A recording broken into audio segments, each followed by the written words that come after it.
आज की वीडियो में हम चर्चा करने वाले हैं सुखवाद के बारे में तथा इनकी विभिन्न भेदों के बारे में।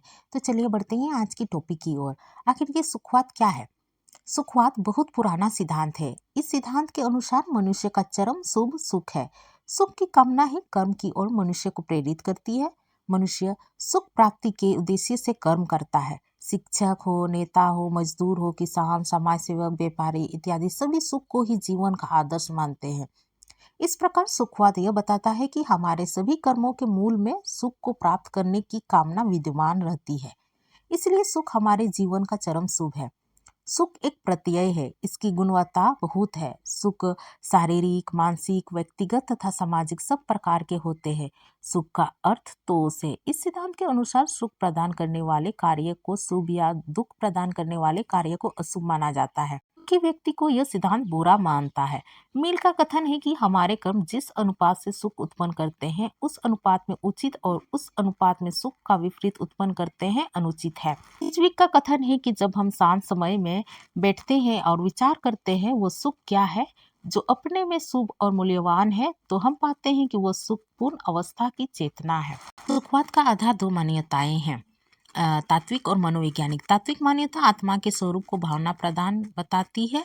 आत्मा में ही संवेदना, वासना एवं मूल प्रवृत्तियां होती है। बुद्धि भावना के संकेत पर ही कार्य करती है। तात्पर्य यह है कि बुद्धि पर भावना का शासन है। बुद्धि भावना एवं वासना के उद्देश्य की प्राप्ति के लिए साधना का अन्वेषण करती है। सुखवाद आत्मा के इसी तात्विक स्वरूप पर निर्भर है। चूंकि आत्मा का स्वरूप भावनामय है, अतः भावना की संतुष्टि ही मनुष्य के जीवन का आदर्श होना चाहिए। यही कारण है कि इस सिद्धांत को वासना प्रधान आचार शास्त्र कहते हैं। चूंकि यह मनुष्य पर बल देता है, इसलिए आत्मनिष्ठ मापदंड भी माना जाता है।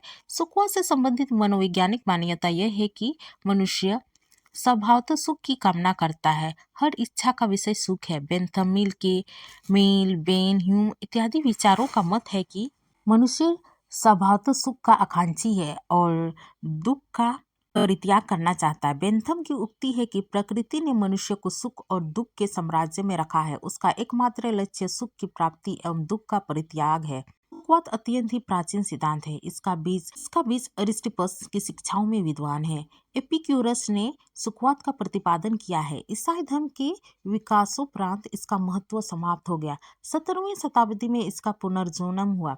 हब्स ने सुखवाद को नया जीवन दिया और 18वीं शताब्दी में इस सिद्धांत का विकास बेंथम, मिल तथा सिजविक ने किया। सुखवाद के भेद। आचार्य शास्त्री कहते हैं कि मनुष्य में सुख प्राप्त करने की इच्छा सदैव विद्वान रहती है। आचार्य शास्त्रियों का यह मानना है कि वैज्ञानिक सुखवाद है। कतिपय ऐसे भी आचार्य शास्त्री हैं जो सुख प्राप्त करने के जीवन का चरम आदर्श मानते हैं। यह मत नैतिक सुखवाद कहलाता है। अतः सुखवाद के मुख्य दो प्रकार मनोवैज्ञानिक सुखवाद और नैतिक सुखवाद है।